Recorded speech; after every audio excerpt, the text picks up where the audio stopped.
Assalamualaikum warahmatullahi wabarakatuh.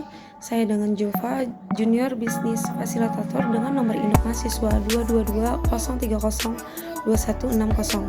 Dalam mata kuliah Kewirausahaan 1, saya ingin menyampaikan konsep bisnis sesuai tugas oleh dosen pembimbing saya, yaitu adalah Ibu Hairani Tarigan, dalam sebuah topik yang berjudul produk atau jasa konsultasi. Di sini saya memilih jasa konsultasi.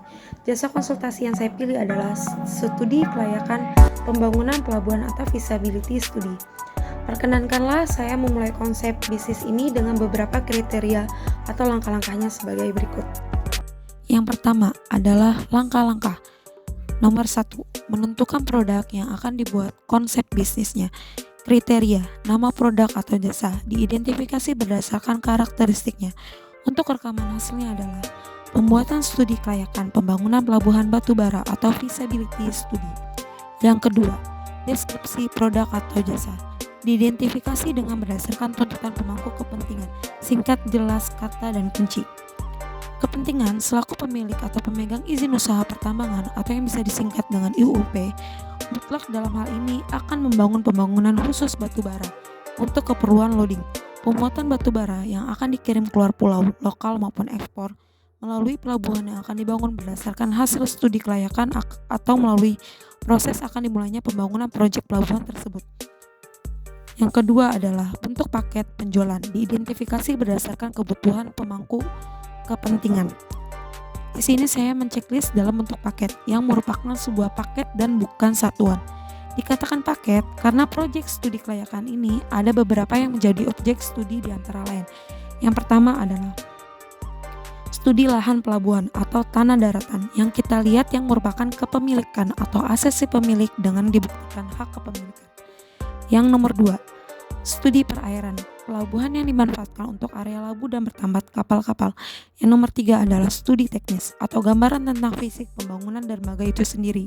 Yang keempat adalah studi lingkungan yang terdiri dari lingkungan yang berpengaruh antara lain kondisi angin dan kondisi air. Langkah yang kedua, mengidentifikasi target pasar. Kriteria, target pengguna atau klien diidentifikasi berdasarkan kemungkinan yang dapat menikmati produk atau jasa. Rekaman hasilnya adalah pemasaran terkonsentrasi pemasaran khusus. Maksudnya adalah atau target penggunanya pengguna khusus bukan pemasaran massal atau pemasaran tersegmentasi atau yang dibeda-bedakan, atau bisa juga dibilang bukan pemasaran mikro seperti itu. Kriteria kedua, target lokasi pemasaran diidentifikasi berdasarkan geografi dan demografis. Target lokasi pemasaran di sini saya memilih distrik dan nasional. Maksudnya adalah produk jasa konsultasi berlaku dalam pasar, distrik atau lokal, suatu daerah atau kawasan yang tidak luas. Tidak hanya satu distrik saja, bisa beberapa distrik melakukan lokasi pemasarannya secara umum dan nasional. Langkah-langkah yang ketiga adalah identifikasi alasan mengembangkan produk. Kriteria, kesenjangan produk atau jasa diidentifikasi berdasarkan hasil survei dan analisa. Kriteria yang pertama adalah kesenjangan produk dan jasa. Di sini saya beri checklist adalah kualitas. Dalam pengertiannya, artinya produk jasa yang berkualitas tersebut mampu menghadapi tuntutan pasar dari produk usaha pokok batu bara tersebut dengan segala fasilitas tertentu atau fasilitas khusus antara lain konveyor, alat-alat bongkar muat yang bertujuan untuk mempercepat proses permuatan kargo batubara ke dalam kapal. Langkah yang keempat adalah mengembangkan fitur spesial. Untuk kriterianya, yang pertama adalah tujuan produk atau jasa dan penggunaan diidentifikasi berdasarkan survei dan analisa. Di sini saya menceklis produk khusus, yakni produk ini biasanya ditentukan oleh keinginan pemiliknya sesuai kemauan yang diinginkan. Yang kedua adalah fitur-fitur utama. Rekaman hasilnya adalah janji. Artinya, sudah barang tentu membuat feasibility study harus dibuatkan terlebih dahulu perjanjian atau kontrak yang dilakukan dari kedua belah pihak. Kriteria yang nomor 3 adalah manfaat produk atau jasa. Diidentifikasi sesuai pemangku kepentingan. Di sini saya memilih manfaat kenyamanan dan manfaat keamanan. Dari manfaat kenyamanan dan keamanan, maksudnya pada saat dilakukan pengapalan atau loading kapal senantiasa terasa nyaman baik oleh pemilik maupun orang lain yang memanfaatkan pelabuhan tersebut, sehingga tercipta keamanan bagi barang-barang yang dilakukan bongkar muat tersebut. Kriteria yang keempat adalah reliabilitas produk atau jasa. Di sini saya menceklis suatu produk ketergantungan antara lain adalah berbagai area bisnis dan fungsi. Dalam hal ini, fungsi pelabuhan sangat berarti bagi semua produk atau area bisnis apapun selain produk batubara.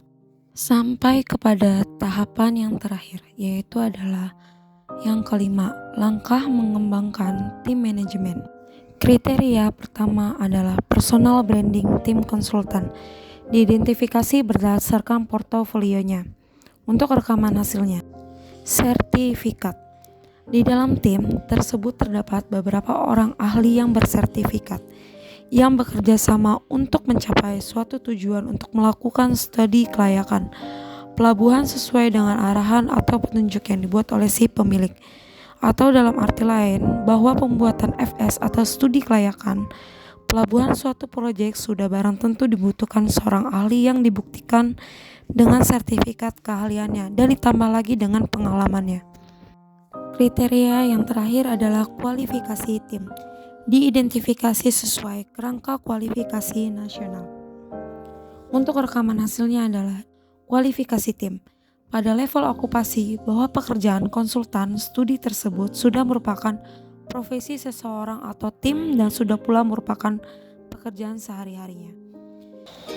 Demikian konsep bisnis yang saya sampaikan, kurang lebihnya saya mohon maaf dan saya harapkan barangkali ada masukan yang bersifat konstruktif untuk kesempurnaan konsep bisnis yang saya sampaikan ini. Terima kasih atas perhatiannya dan semoga